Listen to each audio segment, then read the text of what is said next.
Alcatraz vs. Evil Librarians, Chapter 7, page 112. But I just walked quietly, thinking about what Singh had said, particularly the part about the librarians, only letting Hushlanders have the most primitive of technologies. It seemed ridiculous to me that the Free Kingdomers considered things like guns and automobiles to be primitive. They weren't primitive. They were what I knew. Growing up in America, I'd come to assume that everything I had and did was the newest, best, and most advanced in the world. It was very unsettling to be confronted by people who weren't impressed by how advanced my culture was. I wanted to huff and think that whatever they had must not be all that good either. Except the problem was that I'd seen that they had self-driving cars, glasses that could track a person's footprints, and armored knights. All were in one way or another superior to what I'd known. Admit it, knights are just cool. I was coming to realize something very difficult. I was solely accepting that the way I did things, the way my people did things, might not actually be the best way. In other words, I was feeling humility. I sincerely hope that you never have to feel this emotion. Like asparagus and fish, it's not really as good for you as everyone says it is. Selfishness, arrogance, and callousness got me much further than humility ever did. Have I mentioned that I'm not really a very good person?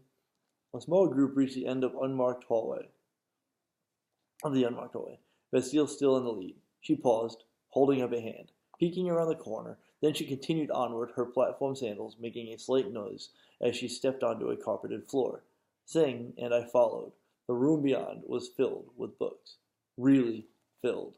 Perhaps you've never experienced the full, suffocating majesty of a true library. You Hushlanders have probably visited your local libraries. You've perused the parts that normal people are allowed to see. These places tend to have row upon row of neat bookshelves arranged nicely. They are presented attractively for the same reason that kittens are cute, so that they can draw you in, then pounce on you for the kill. Seriously, stay away from the kittens.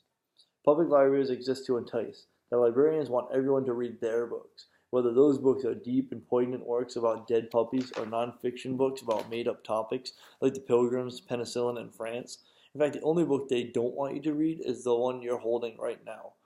Those aren't real libraries, however. Real libraries take little concern for enticement. You who have visited the basement stacks of a university's library's philosophy section know what I'm talking about. In such places, the shelves get squeezed closer and closer together, and they reach higher and higher. Piles of books appear randomly at junctions and corners waiting to be shelved, like the fourth-generation descendants of a copy of Summa Theologica and an edition of Little Women. Dust settles on the books like a gray perversion of rainforest moss, giving the air a certain moldy, unwelcome scent faintly reminiscent of a veiled dragon's lair. At each corner you expect to turn and see the withered skeletal remains of some poor researcher who got lost in the stacks and never found his way out. And those kinds of libraries are but pale apparent apprentices to the enormous cavern of books that I entered that day. We walked quietly, passing shelves packed so tightly together that only an anorexic racing jockey could have squeezed between them. The bookshelves were easily 15 feet high, and enormous plaques in the ends proclaimed in very small letters the titles each one contained.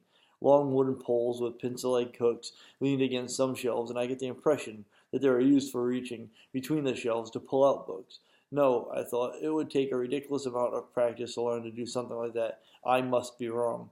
You may have guessed that I wasn't actually wrong. You see, librarian apprentices have plenty of time to practice things that are ridiculous. They really only have 3 duties.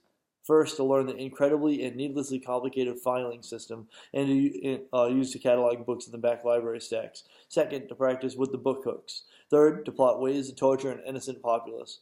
That third one is the most fun, kind of like gym class for the murderously insane. Singh, Bastille, and I crept along the rows, careful to keep an eye out for the librarian apprentices. This was undoubtedly the most dangerous thing I'd ever done in my short life. Fortunately, we were able to get to the eastern edge of the room without incident. We should move along the wall, Bastille said quietly, so Alcatraz can look down each row of books. That way he might see powerful sources of oculation. Singh nodded. But we should move quickly. We need to find the sand and get out fast before the librarians realize they've been infiltrated. They looked at me expectantly. That sounds good, I finally said. You've got this leadership thing down, Smedry, Bastille said flatly. Very inspiring. Come on, then. Let's keep moving.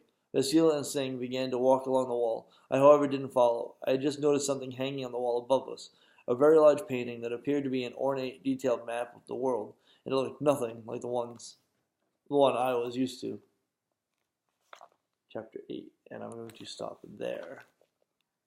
So, Alcatraz vs. Evil Librarians, Chapter 8, on the next episode.